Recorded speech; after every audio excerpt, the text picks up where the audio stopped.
I'm targeting these midsummer bass, I'm looking, you know, main lake points a lot, main lake humps, any of that structure that sticks out makes a nice point, and those places typically have hard bottom. Seems like a lot of our fish want to get on harder bottom this year, and the depth I'm looking for is all relative.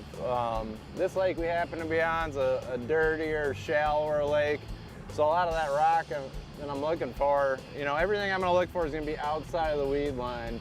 Now this lake, the weeds only grow in about 6 feet, so a lot of that stuff I'm looking for is 8 to 10 feet, where other lakes that are clearer, say the weed line's out in 15, 16 feet, I'm going to be looking in that, you know, 16 to 20 range. But if you notice here on the side scan, coming over this point, you can see how it's all soft bottom out here. You can see mud. And then right here, there's a hard line where the bottom turns hard.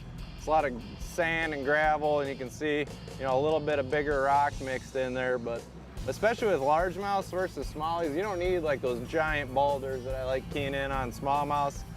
Just a hard bottom stretch like this, outside of the weed line, on a point, is really the recipe for good summertime fishing. You can see there's a thicker patch of a little bit bigger rock, but a lot of this is just kind of gravel, smaller rock, but it's hard bottom. And that's really the key. The bluegills like getting out there, and with the bluegills come the bass. So I'm Seth Feider, and that's your Midwest Outdoors Tip of the Week.